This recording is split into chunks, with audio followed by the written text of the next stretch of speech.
Okay, good morning, everyone. We.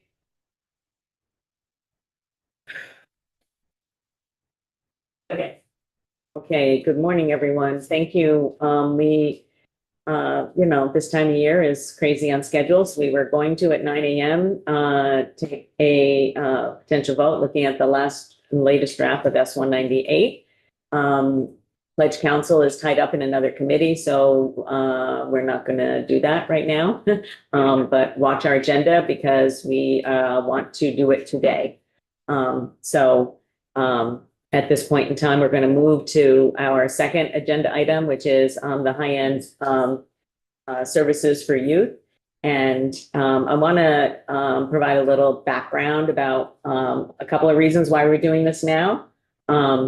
And one of the reasons is, as you might recall, in the House passed budget and in the language that is in the Senate passed budget, there is language essentially saying that we need more information before you can continue with this process. That's kind of the long and short of it. As people know, and this is under the "What would Ann do" sign we have here. As people know, we've been asking and been getting updates. We haven't really had an update on the so-called campus or facility and that development. And I know that downstairs in Corrections and Institutions, they have been also working with the Department of Buildings and General Services, are you BGS? No, you're not BGS. Who's not here, but she was coming. And she's not online, right? No, okay.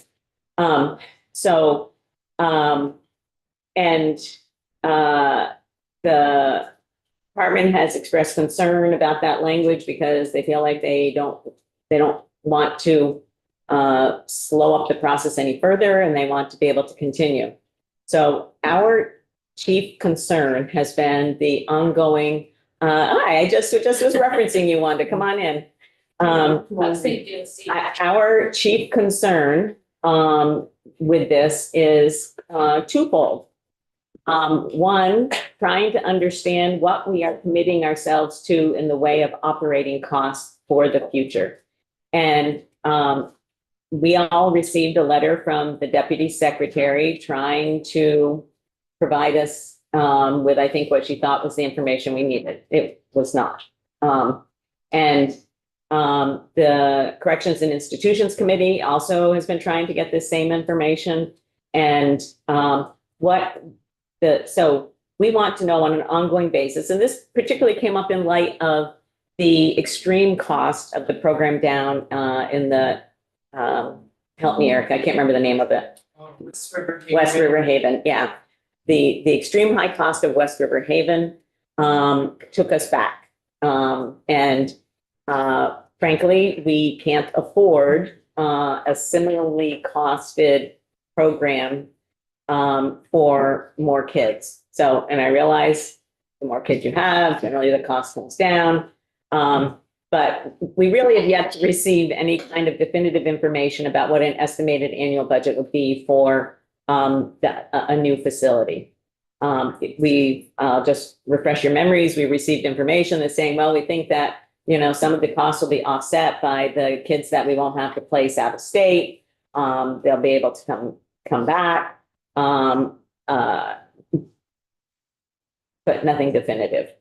The other thing is that you might recall back, I don't know how many presentations ago, but the department provided information on sort of where we were with licensed residential beds prior to COVID and where we are now. And there's a significant difference in not in the licensed capacity, but in the staffing capacity for those beds. And so we wanted an update on what has been the department's efforts to increase the possibility of looking at those licensed beds that we already have, and what kind of incentives have they or what kind of work have they done with providers to increase their ability to increase the capacity at those places so that we could have a better understanding of what it is that we need as a system as a whole.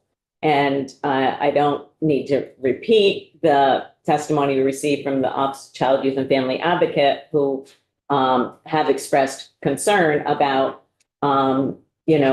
building a new facility. So I just wanted to sort of set the ground for that. And that is the reason that the Corrections and Institutions included language in the capital bill, and we included language in the budget. And we are now evaluating whether we can soften that language some and allow that process to continue and with check-ins and with additional information. So I just wanted us all to be on the same, have the same understanding of why we're here today. And with that, I'll invite, yes. We're gonna go. You're going to go first? Okay. Well, it's a good thing you arrived then. That was at 9:15. No, you were right. I apologize. It was at 9, we changed it to 9:15, and then Jen Carby wasn't able to be here, and so we started at 9:10. So you're all good. My apologies. You've had a chance to catch your breath a little bit. No elevators. Everybody's doing the stairs and getting their steps in. Welcome. Thank you. And I apologize, but at this time of year, there's multiple things from the House being acted on in the Senate at 9:38. I need to testify down in Senate Health and Welfare at 10:15. So if I get up and leave and you're all still talking, it's not because of anything you said. So good morning. I'm London Manoli. I'm the Commissioner of Buildings and General Services. It's an honor to be here. Madam Chair, I really appreciate the summary that you just provided to your members.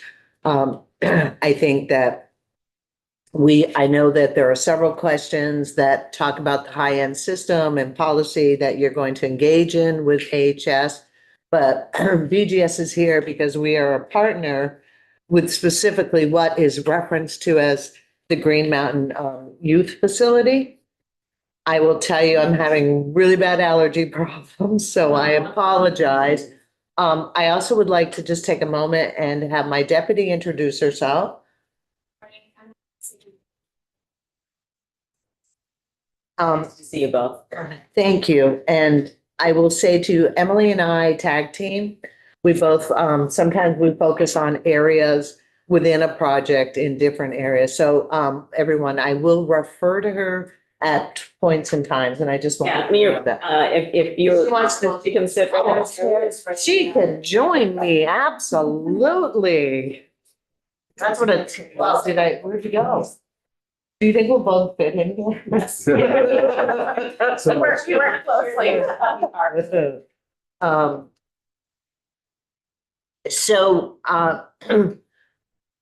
Excuse me.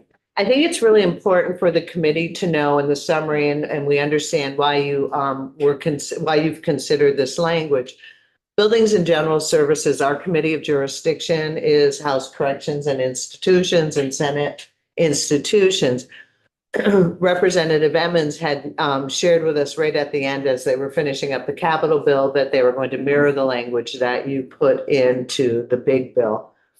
And we had not had an opportunity to really discuss it with the committee, and we had some concerns, BGS. So the language that you talk about, and I just want to refer to a couple of sections. You talk about August through December 26, that there'll have to be reports to the Joint Fiscal Committee and the oversight. And then it talks about the 41 bed system.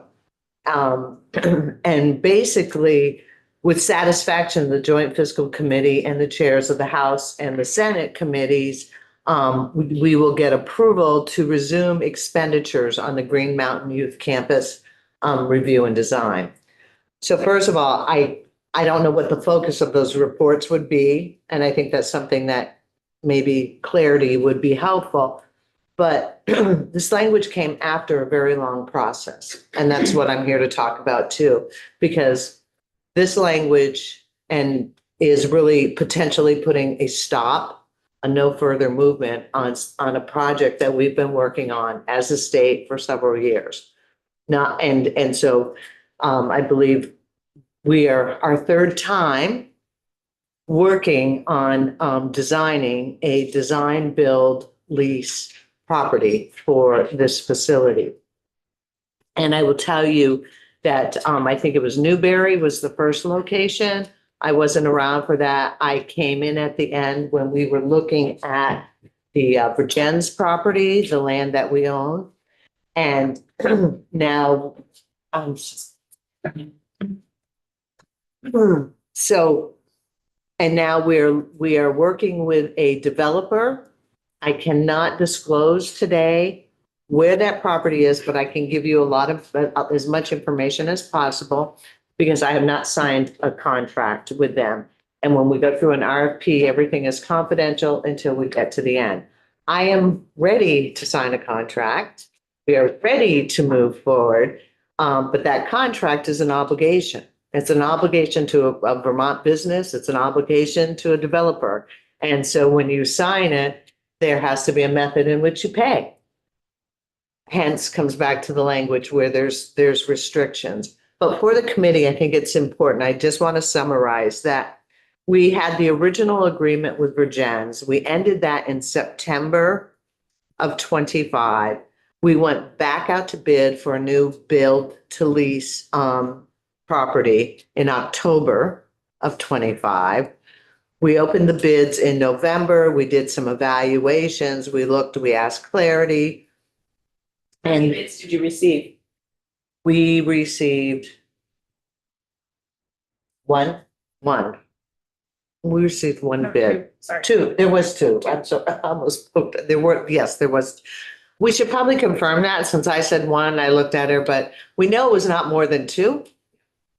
And then I signed a letter of intent in January with the developer after the evaluation. And what that letter of intent says, in good faith, the state is going to enter into a contract with you. We are going to work towards getting this building designed.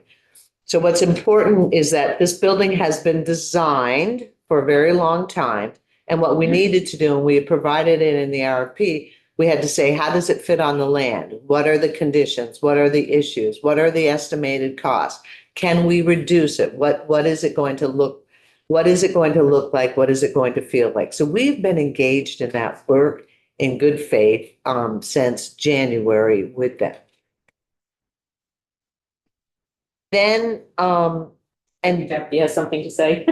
Yeah, go for it. yeah. So I like just add some context for members who might not have the full history, but some of why we're on our third attempt with this project is due to really zoning and location challenges. So like that was the issue in Virgins and Newberry before it. And so again, like the Commissioner said, this has been an effort for years to find a suitable location. So from our understanding in BGS, the path and the project wasn't in question. The need for it wasn't in question. It was really our ability to find a place that was suitable for it. And so again, that's why we tried again on this path this past fall. And just want to say, like, we are in really good shape. We're, like the Commissioner said, working with a really strong developer. We're very optimistic that we have found a location that will work, that we'll be able to build on. And we are really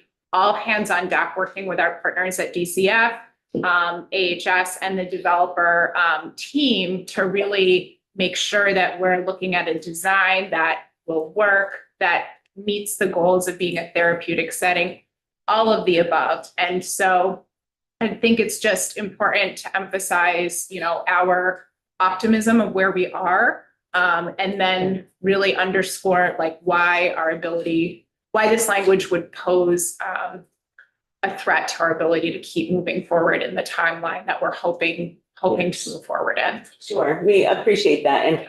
And the language is not intended as any kind of statement about the work that BGS has been doing. You know, your customer is the Department for Children and Families.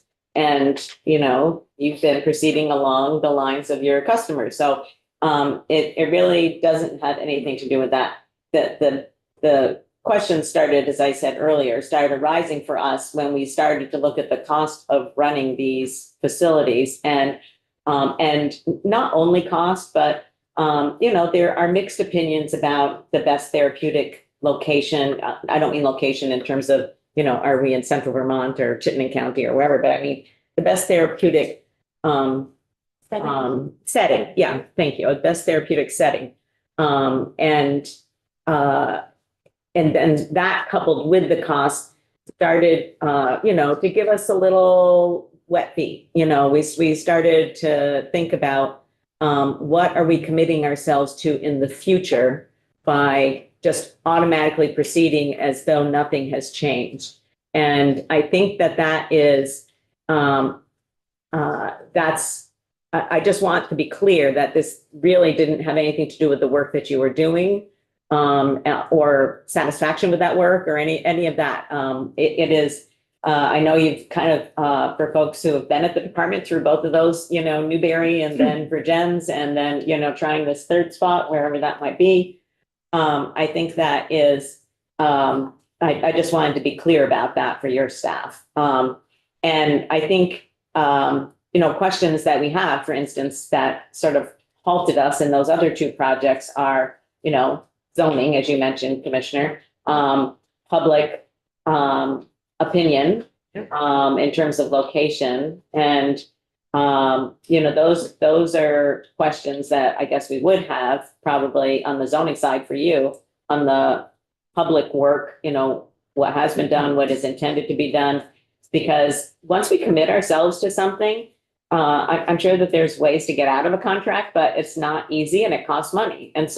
And we've already invested a lot of money in 2 failed attempts. And so I hope you can understand us being cautious about, you know, how we're moving forward. So, Madam Chair, and I absolutely understand you know, why you're being cautious. Again, you know, coming in and reevaluating, why did things not move forward? So as commissioner, I came in and on the list of to do, this has been our impression, this has been a priority.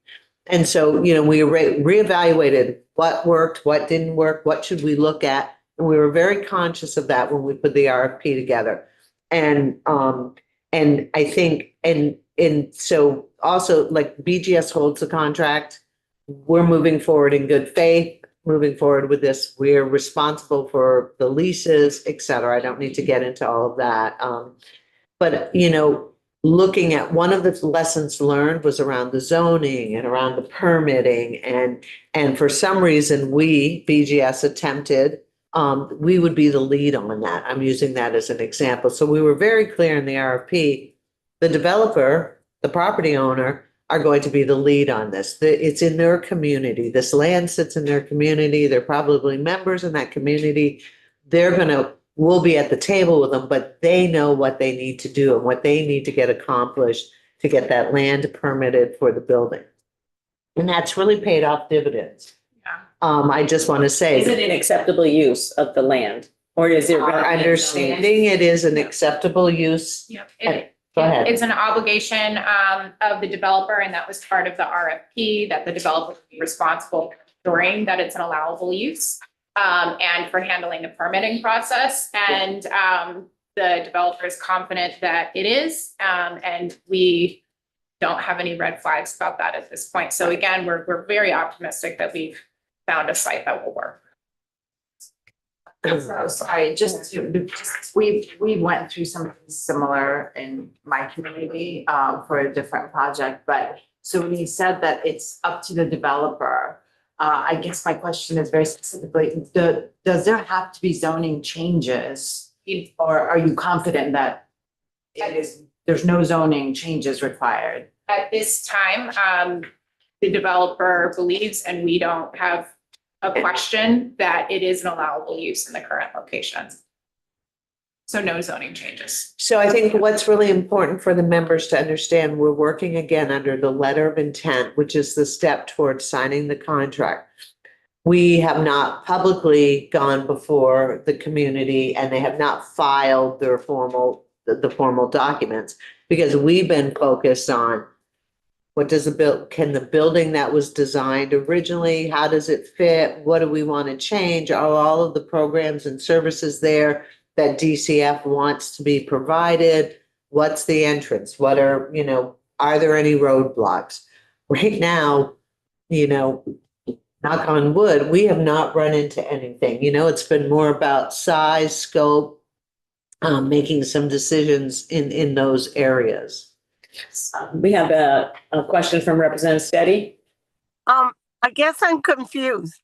Is this a project that the monies are already in the 2027 budget, or I'm confused? Where is the money coming from for this project? So this is a built-to-suit lease. So there is some funding through the capital bill to fund some of that design work. And that's that contract that the commissioner was talking about that we're really ready to sign. That would fund the basically architecture and engineering services to get us between now and when we would be signing a lease. So the cost of the lease would really come out of operating budget. So there's not like an existing appropriation aside again from that funding for the design contract in this interim period. There would be operating costs in addition to the lease that DCF can speak to, but the lease itself again would come out of operating budget. So you already have the operating budget. You aren't looking for more monies, right?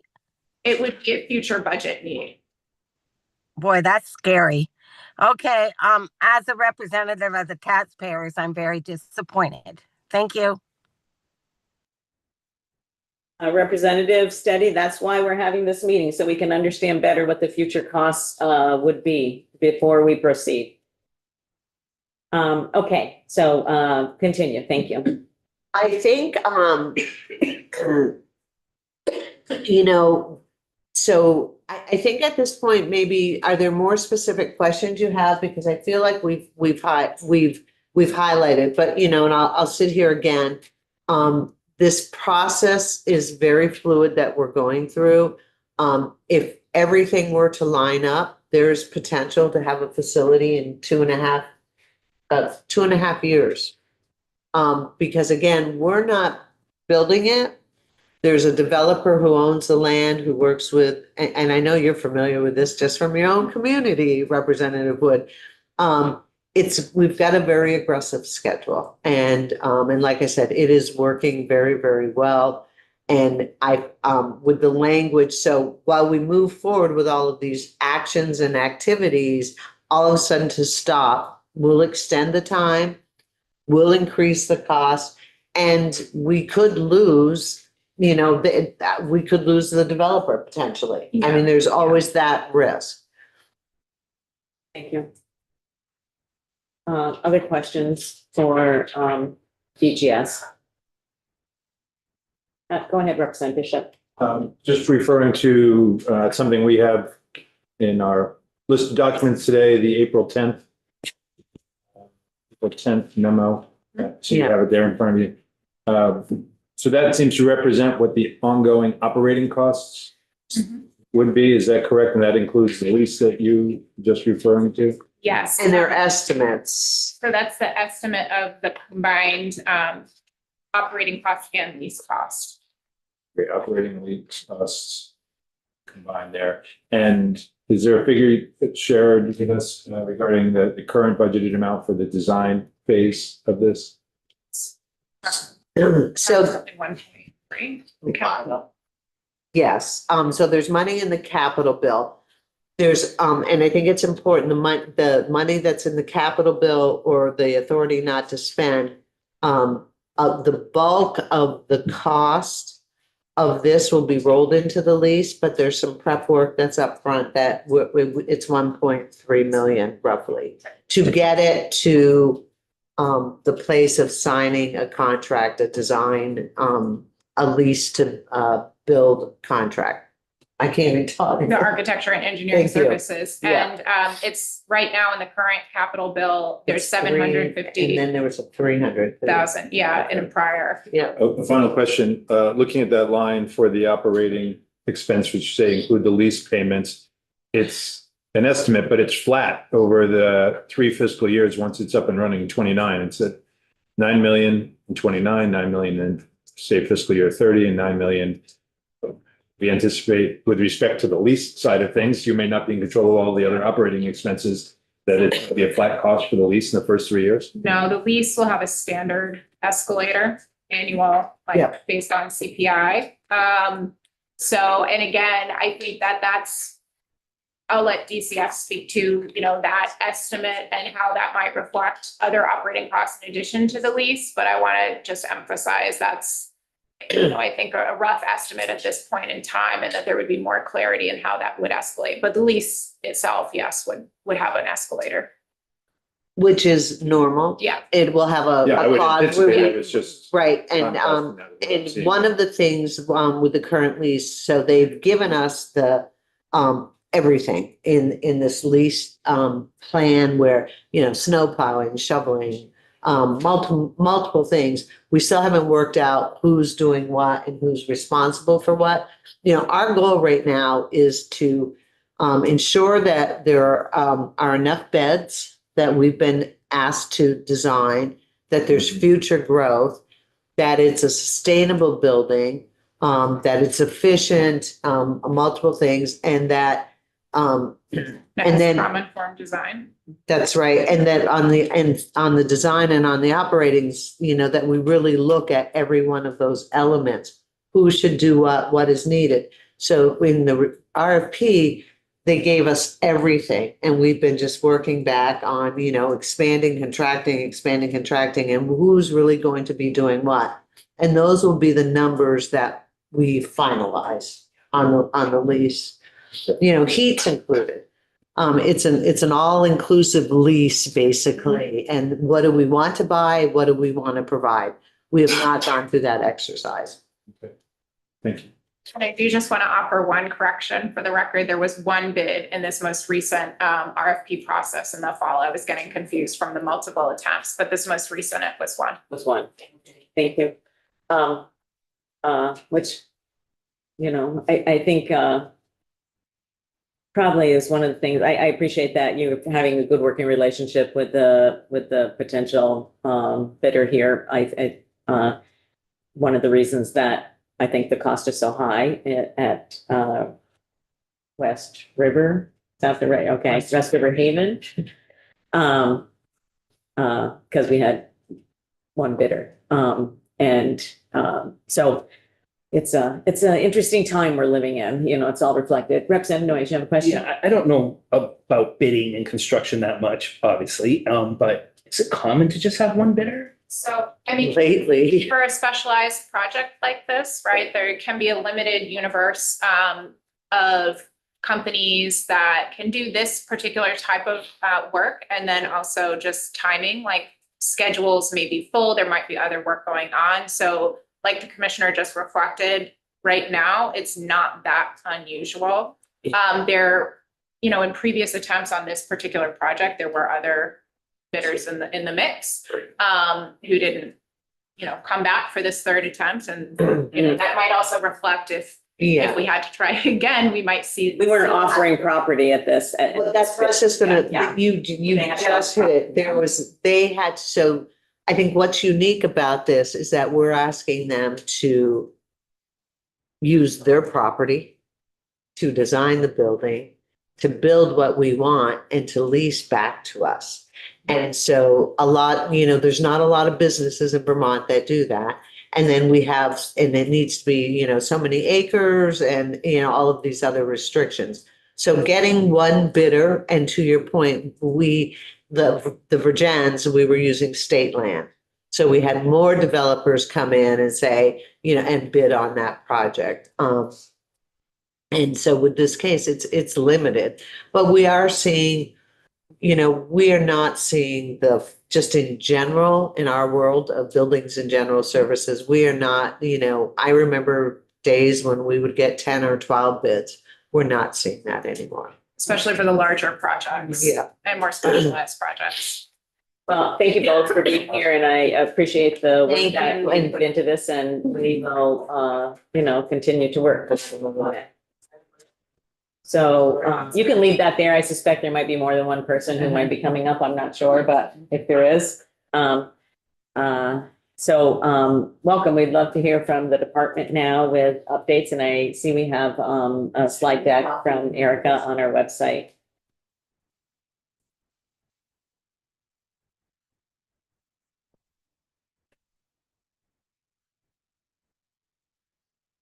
Welcome.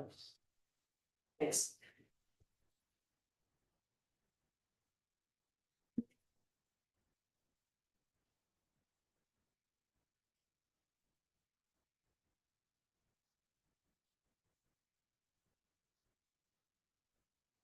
Good morning, everyone. Morning. For the record, I'm Erica Radke, Deputy Commissioner of Family Services Division. And I'm Sandy Hoffman, Commissioner. I see you have some information to share with us. Are you going to put it up on the screen or what's going to happen? If I may, we just submitted 2 sets of data to kind of support an opening statement. And again, we could just start there and just be able to outline that and then answer some questions. Okay. So what I wanted to do is just a brief opening statement to sort of give an update on the status of the high-end system of care. And before I do that, I should also say with us today is Heather McLean, Director of Revenue Enhancement, Hannah Marble, who is our Director of Legislative Affairs and Communications. And on the screen is Tyler Allen, our Director of High-End System of Care. And I know that you had some specific questions, so I'm going to breeze through this pretty quickly because I think that that's really where we should focus on. But one thing I did want to point out is when we're talking about the high-end system of care, it's part of a broader, sustained commitment to our kids in a continuum of need. So it goes from issues in terms of early intervention and family support up to the most complex cases requiring really intensive services.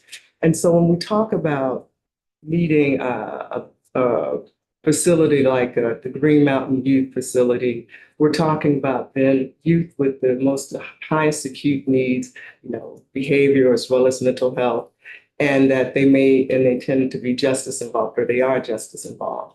So when we talk about the need of this facility, I want to point out that Vermont is the only state in the union that does not have a permanent facility for high-end youth that are justice involved and having these types of concerns.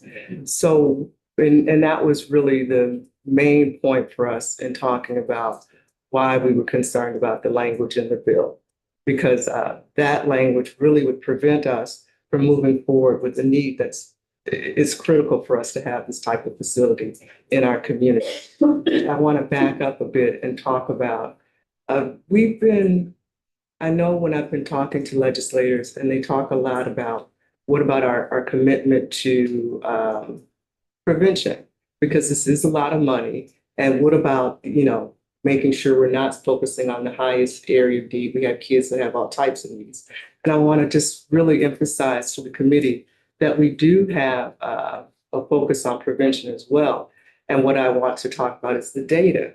The data does indicate that we have fewer kids in custody now, significantly fewer than we had in like 2016. And I think that's because of our commitment to doing preventative services. So, and also in terms of talking about kids in residential care, it's significantly less. I believe the numbers are, we had in residential care 95. 2025. So that's about a 40% reduction. So I don't want it to appear that it's sort of a prevention versus high-end care. It's really a continuum for us. And when you're talking about numbers so low in custody, you're talking about those kids with the most acute needs that we may need these types of services for. So, and that's really basically our outline. in terms of why we think it's important to have that language removed. I do want to turn it over though to Heather, because I know you asked a specific question about numbers and that there was a concern about the cost for particularly like West River Haven. And I'm hoping that she might be able to break down where the cost came. For the record, Heather McLean, Revenue Director. I'm sorry, Heather, to interrupt, but just before we move to I think it's an interesting title, revenue enhancement.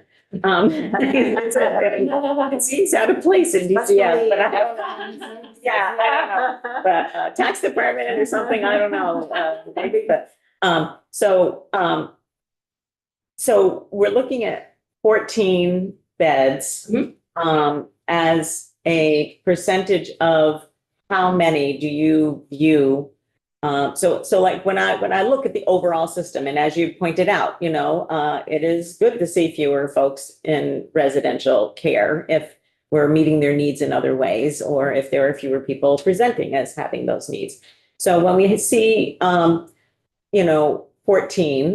out of how many,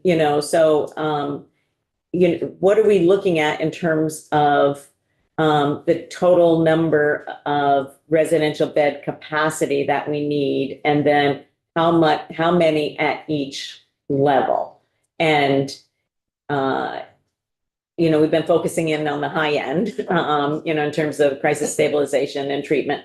But there are kids and youth in other levels. And so I'm just trying to get a more comprehensive picture of what the total system looks like, and what proportion of that total system of residential care is being met by, or is being proposed to be met, by this facility. And I do also want to note that everybody's getting kudos for using facility and not campus. I know that you're doing that on purpose.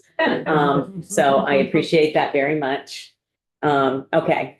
So do you have that kind of information, Deputy Commissioner? I'm going to start with generally 10% of our kids overall tend to be in residential care, and that's in-state and out-of-state. But I'm going to turn to Tyler Allen to see whether he has the more granular detail. And if there's some place to point us to on your website, I know in past years you've provided, sort of a broader look at residential beds and, where we were pre-COVID and post-COVID, and where we are in terms of licensed capacity versus actual capacity and things like that. And, that helps us to evaluate about, future costs and where we need to go. For the record, my name is Tyler Allen. I'm the High-End System of Care Director with the Family Services Division. I do have an Excel spreadsheet that kind of speaks to exactly what you're referring to and what we've submitted before, pre-pandemic versus post-pandemic capacity, actual capacity versus licensed capacity. We did that exercise at the end of February. I'd be happy to prepare that and send that over to the committee so that you have a record of the whole residential system of care. But on that right now, what we have is an actual capacity of 115 beds across the state. Our pre-pandemic numbers were 196. So at one point, it was questioned whether or not that was a useful comparison anymore, because the landscape has changed somewhat since that time. We do have less youth in care. What I think we see is that those high acuity youth that need residential care is a more stable number than the number of youth that are in DCF's custody at large, because prevention services and those initiatives and efforts have been helpful to reduce custody cases, but those kids with intensive needs remains more stable. So I think the question starts becoming, is the system of care that we have available to us sufficient? And in some places, yes, and in other places, no, I would say. And so that's why we've had an emphasis on what we call the crisis stabilization and high-end system of care.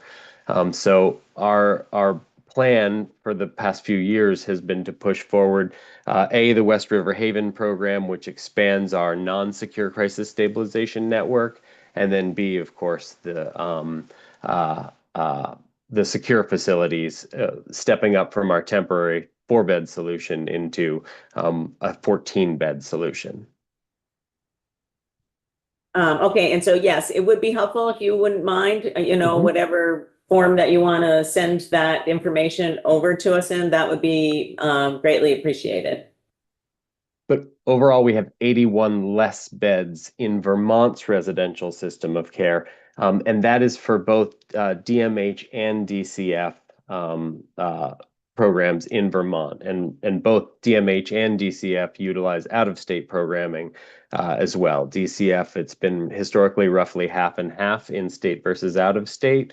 Maybe a little bit more out-of-state than in-state. So part of why we submitted our forecast forward that emphasizes a reduction in out-of-state expenses is our estimates on if we were to be able to serve youth in these levels of care, including PRTF and the Green Mountain Youth Facility, particularly the treatment portion of that program. Those are direct costs that we could assume that we would recoup. And so I guess I'll ask Deputy Commissioner, the numbers you provide in those two charts in terms of the number of residential placements, it says Vermont at the top. Does that not include the out-of-state placements? That does not include it, correct, Tyler? I don't, if you could say what those numbers are, I don't have the chart in front of me. 95. 95? If they are DCF alone, that would be including out-of-state placement. Thank you. So it is both then. Okay. And how many youth do we have out of state? I'll need a moment to pull that up. Okay, But thank you. it's roughly saying it half was- of that. Yeah, you're saying it was approximately 50-50. Right. I'm just wanting to be more precise.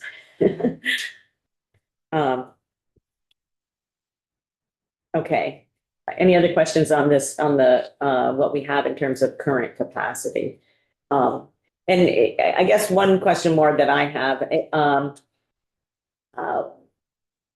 do you feel like at 115, not counting I guess the high end that we're talking about, that you have sufficient residential capacity for the sort of trends that you're seeing in terms of youth in custody? It's not only because it's not only just the number of beds. Some of the kids are presenting specific needs that we just don't have. We're not able to serve in Vermont. So it's not just the number, it's also the specialization.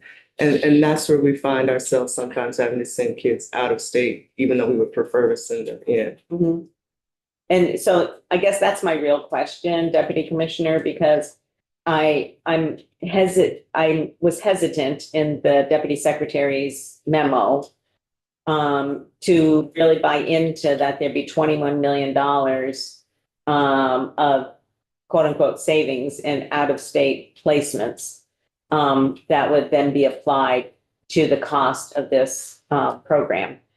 And because of exactly what you just said, even with the treatment and stabilization that would be offered in this program, it is likely not to be all inclusive of the specialty services that some of our youth may need and we may need to purchase from other states. That's true. Some, but then there are other kids that we know could be served here, particularly in the types of programs that we're setting up with your general stabilization or your not particularized treatment, but treatment that we can tend to expect for behavioral issues that the majority of the kids serve. So yes, there'll be some outliers where we just don't have the scale to have that kind of treatment, but then there are others that we would anticipate being able to move back.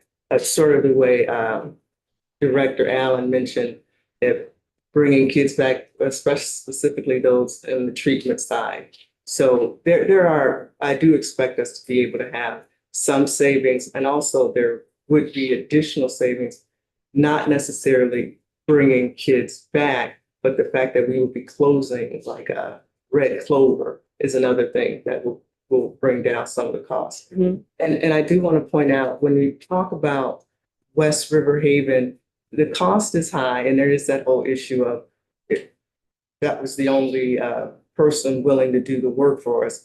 But one of the issues is it's a smaller scale program. They don't have this easy ability to kick kids out. We expect them to take the kids we want them to. And with that comes higher staffing and also higher risk, which then turns into being a higher cost for us. I'm sure Tyler would be able to speak more to that as well. He's got his hand up. I'm going to ask a question when I remember it. So if 21 million is the expected savings by offsetting the returning or not utilizing out-of-state placements, what right now is the total spend on out-of-state placements? How much does that 21 million represent? Is it half? Is it 3/4? Can I ask that question a little differently? Like, would you be able to give us the details of how you got to that 21 million? Like, if it's all, how many kids will stay out of state because they will still continue to need the special, if you've got to 21 million, you should have, right, like the details of what that means. Sorry. And it's really important to note that it's hard to predict who's going to have to go out of state. The specialized needs are so specific to the kids, and that one child, it may be $1 million for the program. So it's really hard to predict. The goal would be to bring as many home as we could. We want the children to be in Vermont. So it's hard to predict. I don't know if Heather could answer the question about the cost for out of state versus. Get it. I don't. Okay. Okay, so I have no idea about how to measure is 21 million 70% or 50% of what you're spending to give us an estimate of, how likely is it that you'd be able to actually achieve that? So Again, I think you have to consider that some of the program is so specialized. You may or may not need that moving forward. So it was our best. Okay. Yeah. no, I get that some of the, I understand there's some highly sexualized youth, and we might not have that specialization here. There's other, combination between, mental health and other issues that kids have. I understand that. I do understand that. It's very nuanced. Yeah, it is. And each child, each youth represents, one particular case and one particular set of circumstances that the next person is not going to match. So I think we get that. Just, Can I just say one thing? Excuse me, just a minute. I have to wait to be called on, please. We're just trying because we have 3 people who want to talk right now. And I'm going to defer to Representative Noyes first. just real quick, 10% of the population is out of state. Is that what you said? Yes. Okay, thank you. Roughly. Yeah, I know it varies, but so that puts it in perspective. Thank you. Sure. Sorry. Actually, it's 10% are in residential treatment. They may be in Vermont or they may be out of state Oh, okay. of our total kids in custody. And that's that's the money that you're talking about here. No, because that's only out of state kids. So I'm saying it's 10% of our population in residential treatment could be in residential here or elsewhere. A little bit higher than 10% because you have 95, according to this data, you Yeah. had 768 in custody. Closer, so. Yeah. So what percentage is out of state? I can answer that question. We currently have 92 youth in residential care. 53 of them are out of state. Thank you. You're welcome. Okay, and then now we're going to, I'm sorry, I forgot your name. Heather, thank you. Heather. I just wanted to note that the number.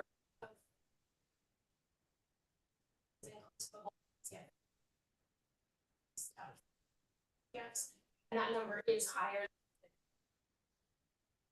In state. So just so this isn't only representative of the DCF side of the stadiums. Okay, that's helpful to understand.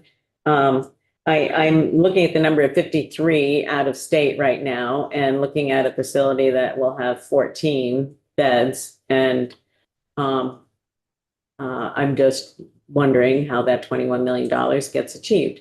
Go ahead, Tyler. So the 21, so thank you. Heather's point is a very good one, that we've kind of grouped together all of the kids reflective of the 41 programs that we've described in the high-end system of care in our analysis of savings there. But if we're looking really at this facility, the 14 beds and what we're talking about, the last time we looked, and I think this is still accurate, of the 92 kids, 53 are out of state. Of those 53, 9 of them are placed in a PRTF level of care that serves individuals with intensive behavioral needs. And so that's the population that would be served by the treatment portion of the Green Mountain Youth Facility. And so if we're trying to get a sense of why we planted the numbers where we planted, it's not always 9 out of state for those reasons. And some of those youth in a residential treatment program out of state might be better served still in an out of state residential. But we can fairly assume that we would populate all 6 beds in the treatment component of a Green Mountain Youth Facility. And then when we came to that number of $9 million annually as an expected cost, I think it was already shared that that's shared between the operator's cost, our estimation of what an operator's cost is, and our lease rate and all the facility costs, those things combined. The reason that number is so kind of neutral, set at 9 million ongoing, is because those aren't pinned down things yet. The operator, the number of staff they'll have to hire, is dependent to some degree on the facility design and how that can. So we're really working on trying to get the number of overall staff served in this program down to under 50. And if we can get that number in about 50 total operating staff, combined with what we expect would be a proportional cost on the building and all those designs, $9 million was an estimate of where we came to. That's how we came to that conclusion. It is a ballpark, but it is to really try to have the committee have a better sense of this is where it will be. And each iterative step of the process is we can get concrete numbers from an operator, and it is the same operator we're talking to now who's operating in Red Clover. As we can get more concrete numbers around what staffing would actually look about, that number can be more specified. But this is just to kind of get us in the arena. And so, thank you for that information. Let's just say you were able to return, 7 of the 9, who are in PRTF outside of the state right now. I'm trying to figure out, so are you telling me that, I don't know how many was estimated in this 21 million as being returned. I guess I'm trying to get a handle on, it sounds like maybe what you're telling me is the cost is, someplace between $2 and $3 million per person. What we did to determine the cost savings was to say, what is the average cost of youth in a PRTF level of care out of state? And then we took that same number and we averaged it and said that would be the savings if 6 of those kids at any given time throughout the course of the year were not going out of state because they were served in state by this program. This would be the number of savings from not sending those same kids out. So all those projections are based on averages of costs to out-of-state programs currently. Balanced again, the anticipated budget, which we factored in lease cost plus what we anticipate an operational cost might be. Yep. Go ahead, Doug. Trying to follow along with the numbers and, to be honest, some of the acronyms as well, but I found PTRF, if I'm getting that right, is the Psychiatric Residential Treatment Facility. Yeah. Looking at Deputy Secretary McClure's April memo, and it has projected reductions in out-of-state placements. On that line, it's referring to 15. So that seems to differ from what we're talking about here this morning. Correct, Representative. The PRTF is Psychiatric Residential Treatment Facility, and it is a level of care that is somewhere between a hospital inpatient level of care and an intensive residential program. We currently do not have a PRTF program in Vermont, but that is one of the high-end system of care programs that are being developed. It is interdepartmental. So that program is slated to have 15 beds available to it. And right now, the youth that we send out of state, both DCF and DMH send youth out of state, both, and Department for Aging and Independent Living also sends youth out of state. That program could serve all three departments. And so our estimate of savings is for the PRTF program once it becomes open in Vermont. Those are youth we won't have to send out as well. So it's the same methodology as what we're talking about for the secure facility, but it is a different program serving a different population. But again, help me here. That's listed in that those three items add up to the 21 million I think we're talking about. And so those 15 PRTF beds, are those within this facility that it's a different facility, I see. It's a different Okay. facility. There's a Yep. PRTF proposal in Windham County. That facility is going to be operational before the secure facility. So it's two separate programs that are part of the 41 beds that we were asked to report out on. Thank you for that clarification. Of course. Okay. What else do we need to know about revenue enhancement? One thing that may be just helpful context, is that the West River Haven program, the concept of that was actually born out of the crisis that we faced when Woodside closed. And so it was considered our fast track program to get something in place for high-end mental health youth. And was approved by interim Commissioner Chen at the time. So this has been a long time, like we've been trying to work towards this, and I think that just speaks to how long each of these things takes. I think that we've already spoken to why the cost is what it is, which includes the size of it, it's very small. And the fact that it's not officially a no reject program, but we do expect that they will take any youth that we send, that we refer to them. And the goal is really to be able to provide high-end, high acuity services to youth that do not require a secure placement. So that is, some of the context around West River. I don't know if there are other things there you wanted me to mention about West River Haven. No. Can I just ask a question? Because in the Deputy Secretary's letter, she alluded to the fact that that was going to be reassessed. I realize you have a 5-year contract. And I realize that we're still a ways off from this facility. I guess we won't know for a while, I guess, in terms of whether or not that continues to be needed or not, given the establishment of PRTF in Vermont and this facility. Okay. I am gonna, we have the Commissioner of Health here, and Commissioner Hawes, you haven't had an opportunity to. Department. Mental health, I'm sorry, that's what I meant to say. Okay. Sorry, yeah. That's okay. Just wondering if you had anything you wanted to add to recognizing that this is a interdepartmental kind of, all of these things really reflect interdepartmental work with mental health and Dale and DCF. So just wanted to give you an opportunity if you wanted to. Yes, thank you. For the record, Emily Hawes, Commissioner for the Department of Mental Health. I'll speak specifically to the PRTF, the Psychiatric Residential Treatment Facility, which is a federally regulated and defined level of care. And so that particular project has been in the works for I think 2 years now. That currently will happen at the Brattleboro Retreat.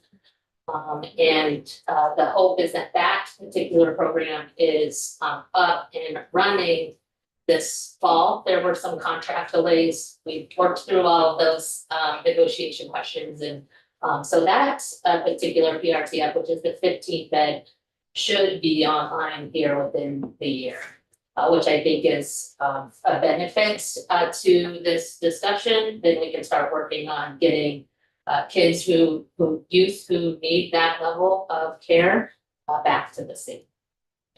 So we also have individuals who may be in an inpatient setting who need a PRTF level of care.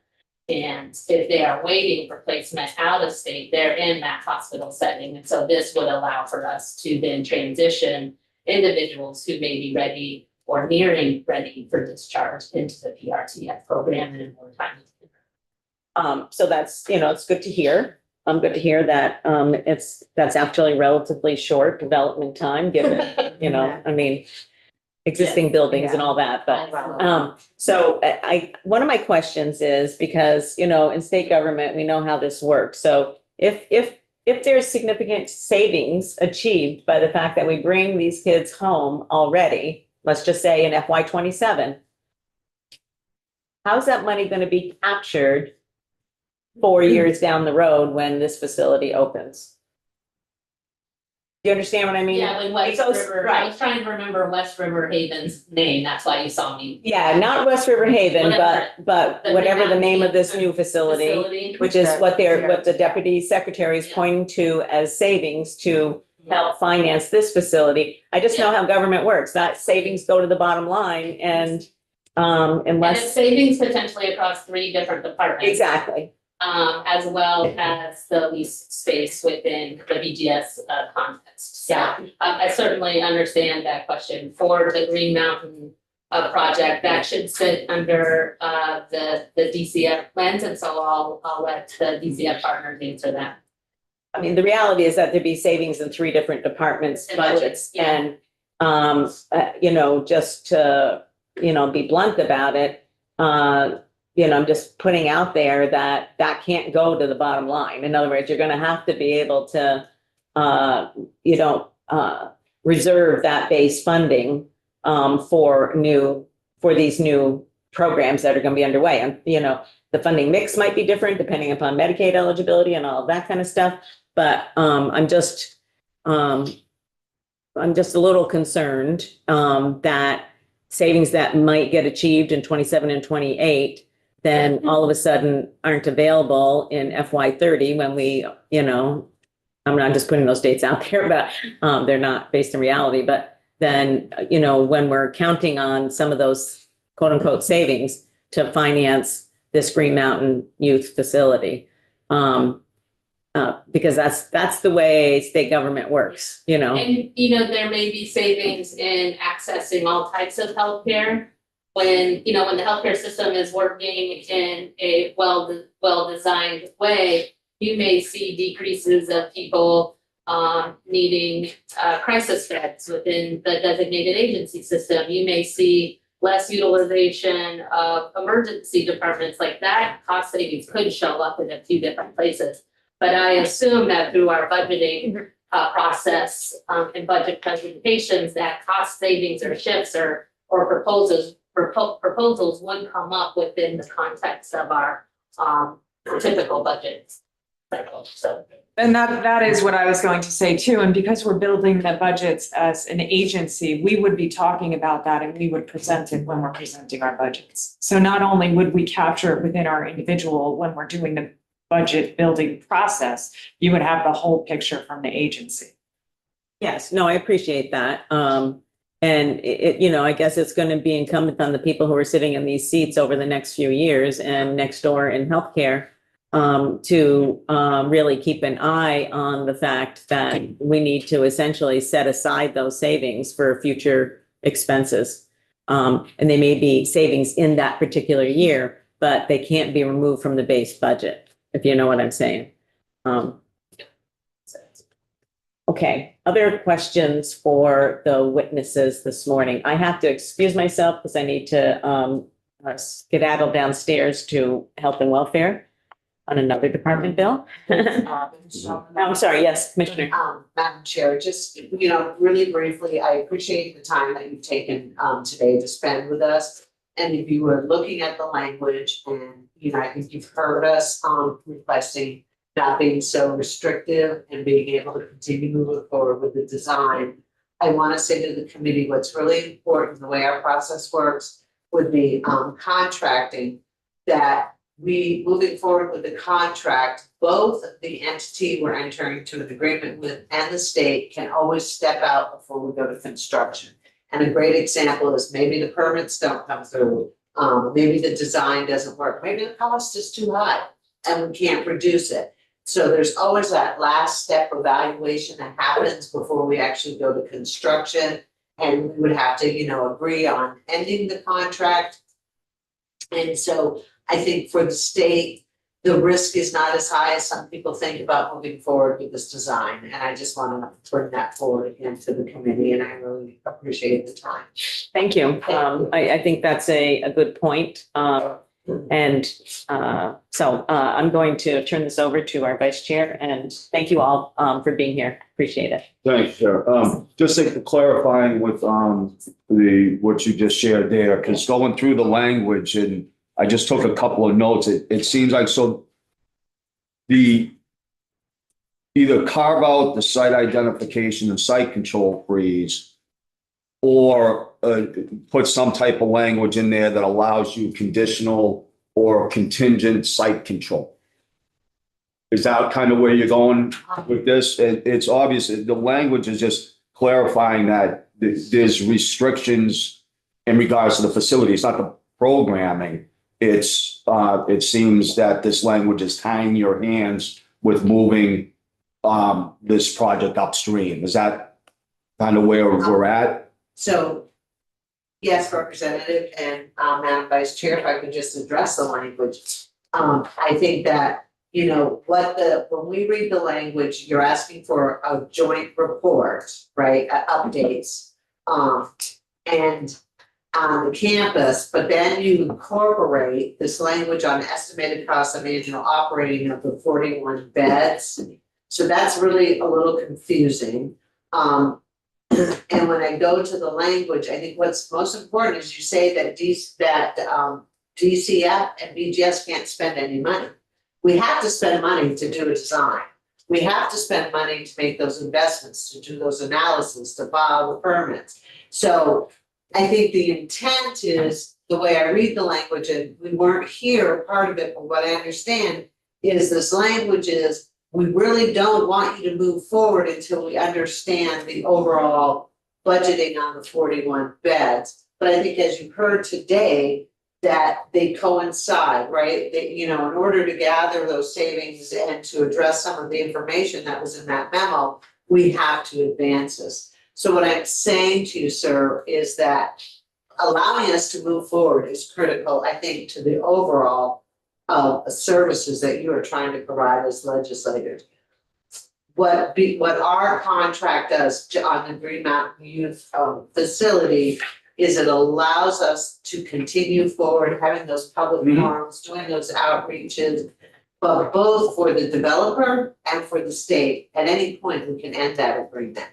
So I think that's just really important. That's for the protection of all. And that's what I was just trying to emphasize, that the risk in us moving forward is not at this point 100%. This is what we're going to do because we have to go through the evaluation.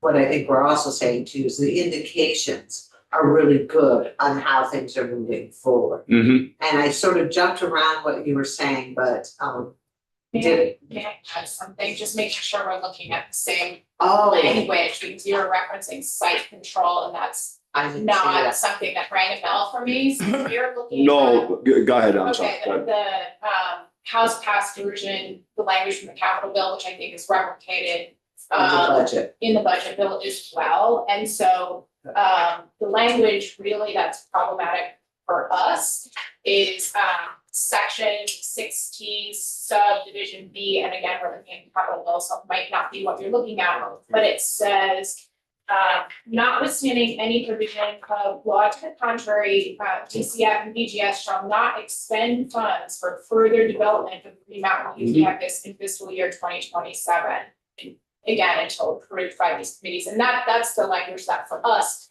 really ties our hands, our ability to move forward under this contract to keep the design going. Yeah, because all of that, Rod, I use the word, really what you got is a fiscal control freeze. Yes. That fiscal control freeze is also limiting your abilities to be able to get some level of site control Yes. or into that MOU that you're reflecting. That's where so it's a clarification in regards that the restrictions at this time are facility based, and you're limited and your hands are tied in regards to the funding freeze and the site freeze, which means some level of either conditional or a contingent language needs to be addressed that unties your hands is what I'm saying.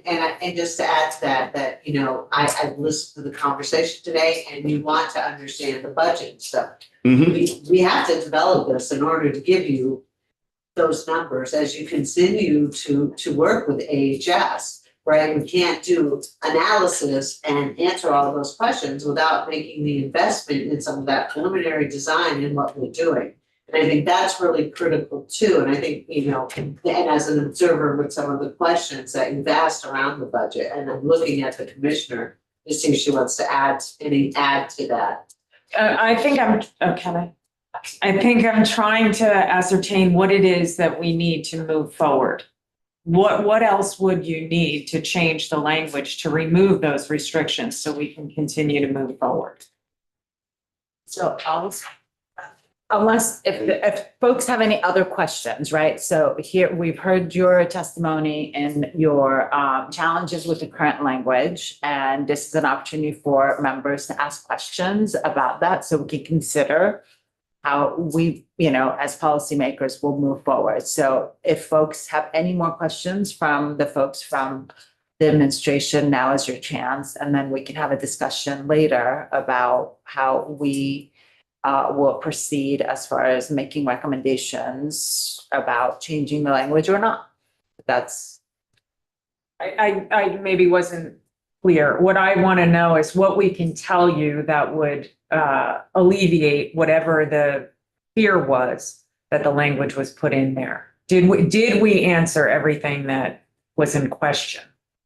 You've answered my questions. I don't want to speak for the other members. And, you know, I think as a committee, we need to have the discussion about how we want to proceed. So I don't think we're at a place where we can tell you that we feel good about removing the language. I think we need to have that discussion as a committee, which obviously as the day is going today, we'll see if we'll have time to do that today. But at this moment, you've answered my questions. I think it was really helpful to understand how you're projecting the savings. I think it was really helpful for me to understand, you know, the number of children that are out of state and how they will be served in state. It was helpful for the chair to reiterate kind of how are we capturing the savings and how are we kind of earmarking those savings to be for this purpose in future years. So those were the things I was curious about. Rep. Seti, I see your hand. Go ahead.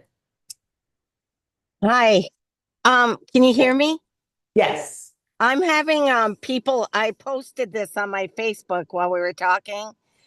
Somebody wants to know, what is the parent's responsibility financially and not just taxpayer burden? So what do parents actually contribute to their own child's well-being? So I can answer my constituent. The children that are being served are in DCF custody. Okay, so the parents have no responsibility financially.